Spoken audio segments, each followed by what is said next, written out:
ሰላም ጤና ይስጥልን የተከበራችሁ ውድ ኢትዮጵያውያን ሁላችሁም በያላችሁበት ሰላምና ጤና እየተመኘን ለሰዓቱ የተመረጡ አጫጭር መረጃዎችን ይዘን ተመልሰናል። አዘጋጅና አቅራቢ ቶፕ ሚዲያ ነው። እስከ ፍጻሜው አብረን እንቆይ።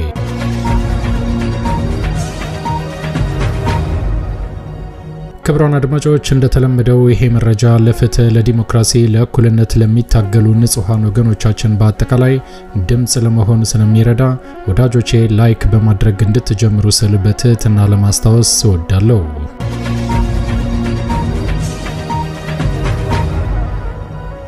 ውድ ኢትዮጵያውያን አሁን ይዤላችሁ የቀረብኩት መረጃ አጫጭር መረጃዎች ናቸው። የመጀመሪያው መረጃ በህዝብ ቅቡልነት ያጣው የጠቅላይ ሚኒስትር አብይ አህመድ አመራር ዛሬም ወጣቶችን እያፈነ ወደ እስር ቤት ማስገባቱን ቀጥሎበታል። በተለይ ሰሞኑን ቲክቶከሮች ላይ ያነጣጠረው የእስር ዘመቻ ዛሬም ተጠናክሮ ቀጥሏል። ስንት መከራና ጉድ በሚሰራባት ኢትዮጵያ ሀገራችን አለባበሳችሁ ጥሩ አይደለም በሚል እነ አዶናይን ጨምሮ ሁሉንም ወደ እስር ቤት ማስገባቱን ቀጥሎበታል። ይህንን በተመለከተ የምታዳምጡት ይሆናል። በሌላ መረጃ ደግሞ በኦሮሚያ ክልል ምስራቅ ወለጋ ዞን አንድ ከፍተኛ ወንጀል በመንግስት የጸጥታ ኃይል እንደተፈጸመ እናት ፓርቲ በሰጠው መረጃ አጋልጧል። ይህንን በተመለከተም የምታዳምጡት ይሆናል። በሌላ መረጃ ደግሞ በአማራ ክልል በተለያዩ ግንባሮች ላይ ዛሬም ተጠናክሮ የቀጠለው ወታደራዊ እንቅስቃሴ በአየር ኃይል የታገዘ እንደነበረ ተሰምቷል። የአብይ አህመድ አገዛዝ ዛሬም በአማራ ንጹሃን ወገኖቻችን ላይ በተለይ ድሃውን ያነጣጠረ የድሮን ጥቃት ፈጽሟል። በተመሳሳይ ለድሮን ወይም ደግሞ ለጀት እንቅስቃሴ የማይመቸው የፋኖ የማጥቃት እርምጃ ዛሬም ተጠናክሮ ቀጥሏል። በርካታ የአብይ አህመድ ወታደሮች ተደምስሰዋል። አብዛኞቹም እጃቸውን እየሰጡ ቀጥለዋል። ይህንን በተመለከተም የምታዳምጡት ይኖራል። እስከ ፍጻሜው ከቆያችሁ ታዳምጣላችሁ። መልካም ቆይታ።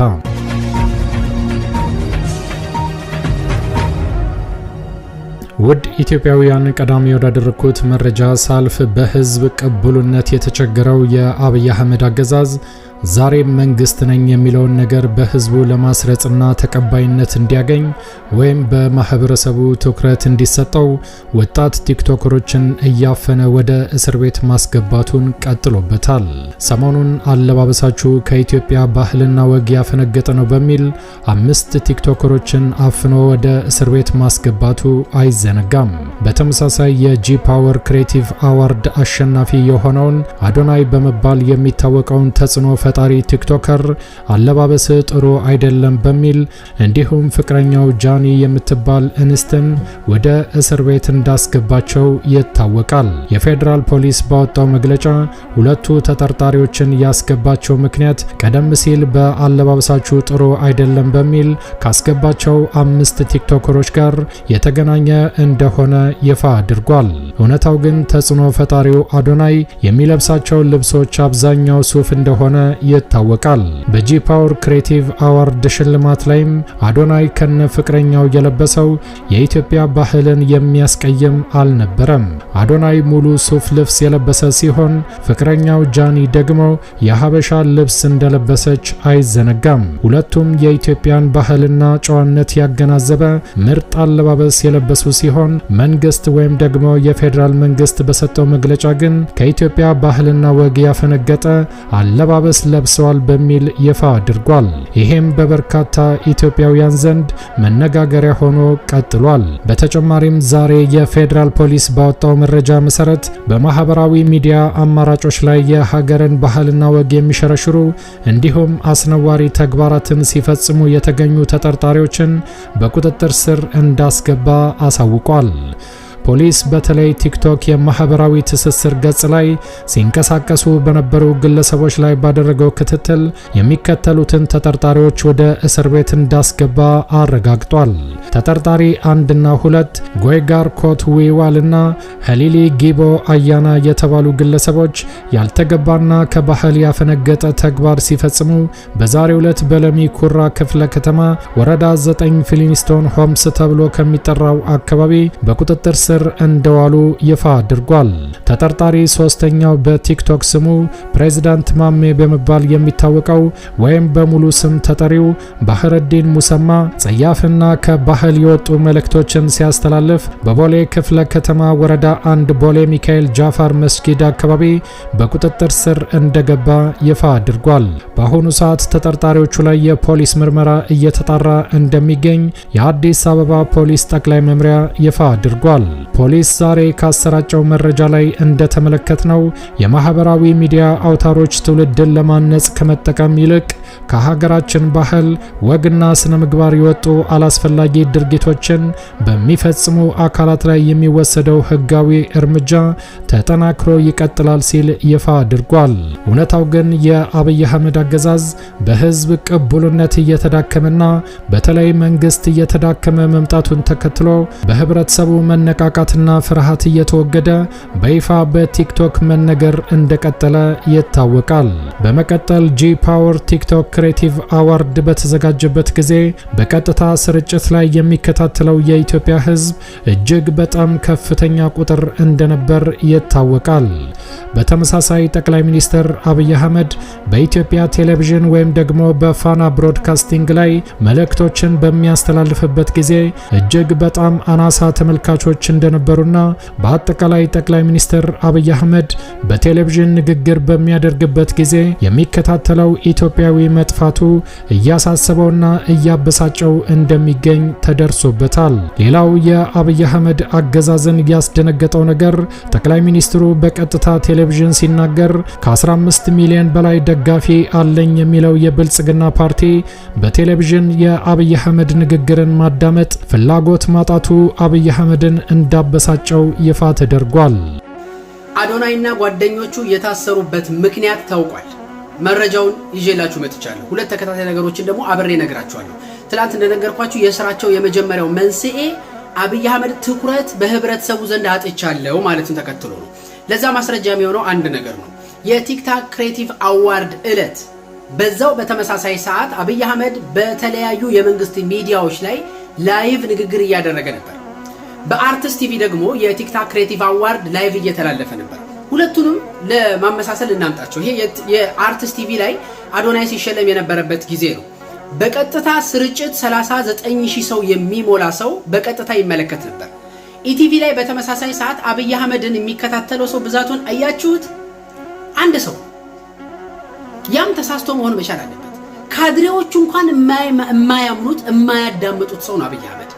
ከ3 ሚሊዮን በላይ ከ4 ሚሊዮን በላይ ካድሬ ያለኝ ይላል ብልጽግና። ካድሬዎቹ እንኳን ላይቭ ቁጭ ብለው አይከታተሉት።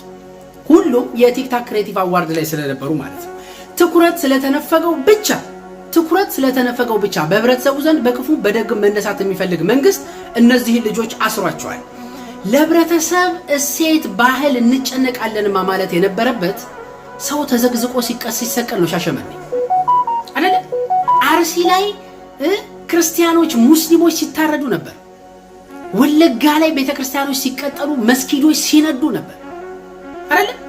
በአንድ ቀን 2000 እና 3000 ሰው ተቀብሮ በግሬደር ሬሳው ሲነሳ ነበረ። ለህብረተሰብ እሴት መጨነቅ አብይ አህመድ ከመጣ ጊዜ ጀምሮ በዚህ 8 ዓመት ውስጥ የተሳካለት አንድ ነገር ትልቁን አጀንዳዋ ማድበስበስና መሬት መጣል ነው። በህብረተሰቡ ዘንድ ትላልቅ የሚባሉ አጀንዳዎች የሚነኩ ያልነበሩ ነገሮች ከ8 ዓመት በፊት ከ8 ዓመት በኋላ ባዶ ነው የሆኑት። በአብይ አህመድ ምክንያት ህዝብ አሁን እያሳሰበው ያለው የሰው መሞት ሳይሆን የዘይት ዋጋ መቀነስ ነው። ይሄንን እንኳን ቀላል ነገር ማስተካከል አልቻለም።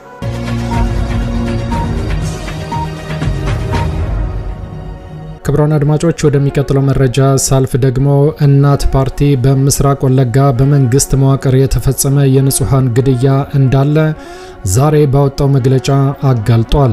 ታህሳስ 2 ቀን 2018 ዓ.ም በኦሮሚያ ክልል ምስራቅ ወለጋ ዞን ጊዳና አያና ወረዳ በመንግስት የጸጥታ መዋቅር አባላት ንጹሃን ዜጎች ላይ ሰቅጣጭ ግድያ እየተፈጸመ ነው ሲል ተቃዋሚው የእናት ፓርቲ አጋልጧል። መንግስት በበኩሉ ጉዳዩን በተመለከተ እስካሁን የሰጠው ምንም ምላሽ የለም። ፓርቲው ባወጣው መግለጫ እንዳመለከተው ጥቃቱ የተፈጸመው በጊዳ አያና ወረዳ አንዶዴ ዲቾ ቀበሌ ልዩ ቦታ አሊ በተባለ ስፍራ እንደሆነ አጋልጧል። እንደ ፓርቲው ገለጻ ከማክሰኞ ህዳር 30 2018 ዓ.ም ጀምሮ ከ20 በላይ ተሽከርካሪዎች የተጫኑ የኦሮሚያ ልዩ ኃይል አባላት በአካባቢው ተሰማርተው ንጹሃንን ኢላማ ያደረገ ከፍተኛ ዘግናኝ ጥቃት ፈጽመዋል ብሏል። ፓርቲው የአካባቢው ነዋሪዎች ዋቢ አድርጎ እንደገለጸው የአካባቢው ማህበረሰብ ከዚህ ቀደም ከመከላከያ ሰራዊት ጋር በመመካከርና እንጠብቃቸዋለን የሚል ቃል ተገብቶላቸው ትጥቃቸውን እንዲያወርዱ ተደርጎ ነበረ። ፓርቲው አክሎም ጥቃቱ የተከፈተው ይሄ የህዝቡ ትጥቅ መፍታት ከታወቀ በኋላ ነው ሲል ባወጣው መግለጫ ወንጅሏል። በአካባቢው ሸኔ የኦሮሞ ነጻነት ሰራዊት ወይም ፋኖ የተባሉ ታጣቂዎች እንደማይንቀሳቀሱ የገለጸው እናት ፓርቲ ጥቃቱ በንጹሃን ላይ ብቻ ያነጣጠረ በስለት ጭምር የተፈጠረና አስከሬን እንኳን እንዳይነሳ የተደረገበት ነው ሲል እጅግ በጣም ከባድ ወንጀል እንደሆነ አጋልጧል። ነዋሪዎቹ ለህይወታቸው በመስጋትም ወደ ጫካ በመሸሻቸው የሟቾችን ቁጥር በትክክል ማወቅ አስቸጋሪ እንደሆነ እናት ፓርቲ ባወጣው መግለጫ ይፋ አድርጓል። እናት ፓርቲ በመቀጠል እንደተናገረው ድርጊቱ ለከፍተኛ የዘር ፍጅት የሚዳርግ ዝግጅትና ምልክት ሲል የጠራው ሲሆን የክልሉ ልዩ ኃይል ከዚህ ድርጊቱ እንዲታቀብ አስጠንቅቋል። ፓርቲው ለመንግስት ባቀረበው ጥሪም አንደኛ የመከላከያ ሰራዊት ቃል በገባው መሰረት በስፍራው ተገኝቶ ህዝቡን ከጥቃት እንዲጠብቅ ጠይቋል። ሁለተኛ ይሄ የማይሆን ከሆነ ደግሞ ነዋሪው ራሱን ለመከላከል ሲል ያስረከበው የጦር መሳሪያ እንዲመለስለት ጠይቋል። ይሄ ሳይሆን ቀርቶ ለሚደርሰው ጉዳት መንግስት ሙሉ ኃላፊነቱን ይወስዳል ሲልም ፓርቲው አክሎ አስጠንቅቋል። በምስራቅ ወለጋ ተፈጸመ የተባለውን የንጹሃን ግድያና የፓርቲውን ክስ አስመልክቶ የኦሮሚያ ክልል መንግስትም ሆነ የፌዴራል ጸጥታ አካላት እስካሁን በይፋ የሰጡት ምላሽ የለም ተብሏል።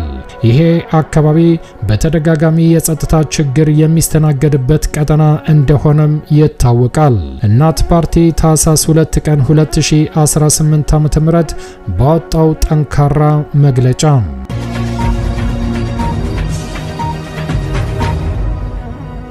ክቡራን አድማጮች ወደሚቀጥለው መረጃ ሳልፍ ደግሞ በአማራ ክልል በተለያዩ አካባቢዎች ተጠናክሮ የቀጠለው ወታደራዊ እንቅስቃሴ ዛሬም ተጠናክሮ ቀጥሏል።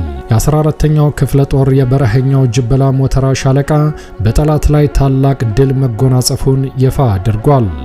ታህሳስ 2 ቀን 2018 ዓ.ም የአፋባሃ ቴዎድሮስ እዝ 206ኛ ኮር 14ኛ ክፍለ ጦር የበረሃኛው ጅበላ ሞተራ ሻለቃ የሰራዊት አባላት በዘራፊው የብልጽግና ወታደር ላይ በወሰዱት የሽምቅና የደፈጣ እርምጃ ድል መቀናጀታቸውን አረጋግጠዋል።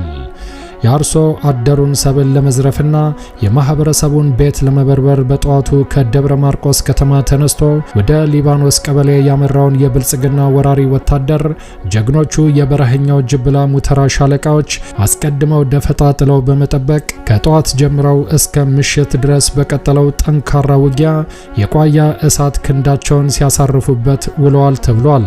በዚህ አካባቢ የሚንቀሳቀሰውን የአማራ ፋኖ በተለይ የ14ኛ ክፍለ ጦር የበረሃኛው ጅበላ ሞተራ ሻለቃን በትኛቸዋለው እያለ ተረቱን ሲነዛ የነበረው የብልጽግና ወታደር ከተጠና የከተማ ኦፕሬሽን እስከ መደበኛ የውጊያ ጥበብን የተካኑ ጀግኖቹ ጠላትን በልሳነ አፈሙዛቸው ሲያናዝዙት ውለው እንዳመሹ አረጋግጠዋል። ከደነባ እስከ ሊባኖስ ባካለለው ቀጠና በተደረገው ጠንካራ ውጊያ ከፍተኛ መናበብና አስደናቂ የውጊያ ጥበብ የታየበት ከመሆኑም በላይ ምሽጎች ከመሰበራቸውም በተጨማሪ በርካታ ቁጥር ያለው የብርሃኑ ጁላ ግትልትል ወታደር ሆዳም አድማ ብተና እንደ ቅጠል እንደረገፈ በርካቶቹም እንደቆሰሉ አረጋግጠዋል። በዚህ ጠንካራ በተባለ ውጊያ 3 ምሽጎች ተሰብረዋልም ተብሏል። አንድ የአድማ ብተና የሻለቃ አመራር ተደምስሷል። እስካሁን የተረጋገጠ በትክክል በክፍለ ጦሩ የተቆጠረ ከ37 በላይ የጠላት ኃይል ተደምስሷል። በዚህ ሰዓትም የተደናገጠውና ግራ የገባው የብርሃኑ ጁላ ወታደር ከፍተኛ መድፎችን እያስወነጨፈ ይገኛል ብለዋል። ድል ለአማራ ፋኖ፣ ድል ለአማራ ህዝብ። የ14ኛው ክፍለ ጦር ህዝብ ግንኙነት ኃላፊ ከጎጃም አካባቢ በሰጠው መግለጫ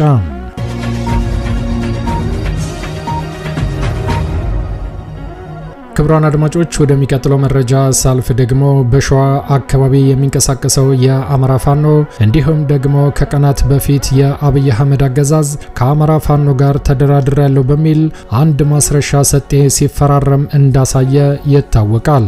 ነገር ግን እውነተኛው የአማራ ፋኖ በሸዋ አካባቢ ብሎም ደግሞ ከፍ ሲል በወሎ አካባቢ የሚደረገው ጠንካራ እንቅስቃሴ ሁለቱም የአማራ ፋኖ አደረጃጀት በጥምረት ድል እያስመዘገቡ ቀጥለዋል። ሚኒሊክ እዝ በላጎ ተወርዋሪ ሻለቃ ደሴ ዙሪያ ቀናቶችን ባስቆጠረ ተጋድሎ ታላቅ ድል መጎናጸፉን አረጋገጠ። ሚኒሊክ እዝ በላጎ ተወርዋሪ ሻለቃ በደሴ ዙሪያ ወረዳ እያደረጉት ያለው ከባድ ተጋድሎ ዛሬ ታህሳስ 2 ቀን 2018 ዓ.ም አራተኛ ቀኑን ያስቆጠረ ሲሆን ጠላት ከፍተኛ የሚባል ሰብአዊ ኪሳራ እያስተናገደ ተጋድሎ በድል ታጅቦ አሁንም እንደቀጠለ ነው ተብሏል። ከህዳር 29 2018 ዓ.ም በደሴ ዙሪያ ወረዳ ሞቴ ከተማና አስገዶ ላይ ከባድ ጉዳትና ኪሳራ የደረሰበት ሚሊሻና የደሴ ፖሊስ በድጋሚ ህዳር 30 2018 ዓ.ም የመከላከያ ሰራዊት ሚሊሻና ፖሊስ ጥምር ዙፋን ጠባቂ ጦር በአራት አቅጣጫ ከደሴ ከተማ በአስገዶና ሞቴ በጉጉፍቱ አጥንት መስበሪያ በቆላ ገራዶ በጓሳ ሜዳ ኩታበር በተንታ አጅባራ በአራቱም አቅጣጫ የፋኖን ይዞታና ቀጠናውን አስለቅቃለሁ ብሎ የገባው የብርሃኑ ጁላ በርካታ ስብስብ ባሰበው ልክ ሳይሆን በሁለቱም የፋኖ አደረጃጀት በተቀናጀና በተጣመረ ሁኔታ በተወሰደበት የመልሶ ማጥቃት እርምጃ በተቃራኒው በየጫካውና በየጉድጓዱ አስክሬኑ ወድቆ እንዲቀር ተደርጓልም ብለዋል።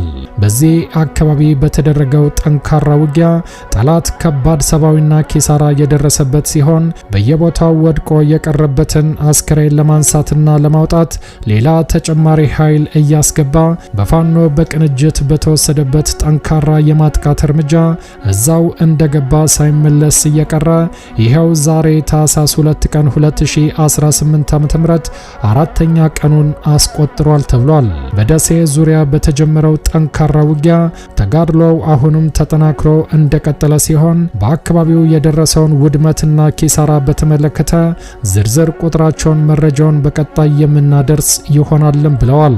መዳረሻው ድልና ነጻነት የሆነው የአማራ ህዝብ የህልውና ተጋድሎ ተጠናክሮ ይቀጥላልም ብለዋል። ህልውናችን በተባበረ ክንዳችን። አፋብኃ ምስራቅ አማራ ቀጠና ሚኒሊክ እዝ ታህሳስ 2 ቀን 2018 ዓ.ም ደሴ ዙሪያ የተደረገውን ትንቅንቅ በተመለከተ በላከው መረጃ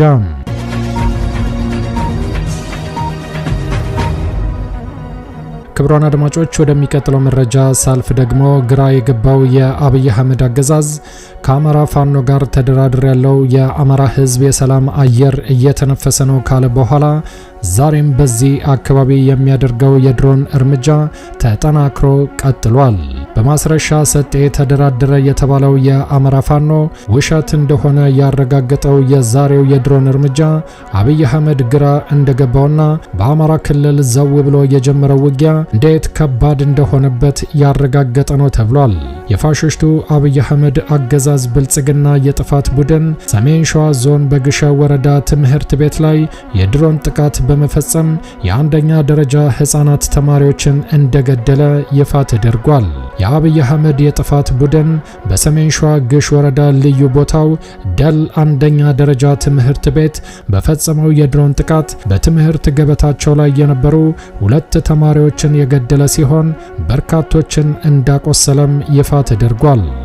የፋኖን ኃይል በአውደ ውጊያ ማሸነፍ ያልቻለው የብልጽግናው መራሹ የጥፋት ቡድን አንደኛ ደረጃ ትምህርት ቤት ላይ ታህሳስ 2 ቀን 2018 ዓ.ም ከጧቱ 5 ሰዓት የፈጸመው የድሮን ጥቃት ለህፃናት ተማሪዎች እንኳን የማይራራ ጨካኝ መሆኑን በተግባር አሳይቷልም ተብሏል። በዚህ የድሮን ጥቃት አንድ የመማሪያ ክፍል ሙሉ በሙሉ ሲወድም ከ10 በላይ ተማሪዎች በከፍተኛ ሁኔታ ቆስለው ወደ ሕክምና ተወስደዋል።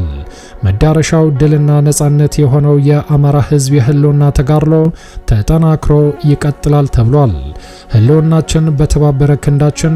አፋብኃ ደቡብ አማራ ቀጠና አሳምነው እዝ ታህሳስ 2 ቀን 2018 ዓ.ም በሸዋ አብይ አህመድ የፈጸመውን የድሮን ጥቃት በተመለከተ በላከው መረጃ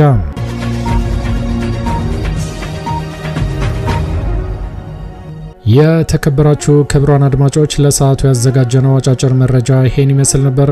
እንደወትሮ ለማስታወስ እንወዳለን ለቻናሉ አዲስ ከሆናችሁ ሰብስክራይብ በማድረግ የደውል ምልክቷን በመጫን ፈጣንና ታማኝ መረጃዎችን መከታተል ይችላሉ።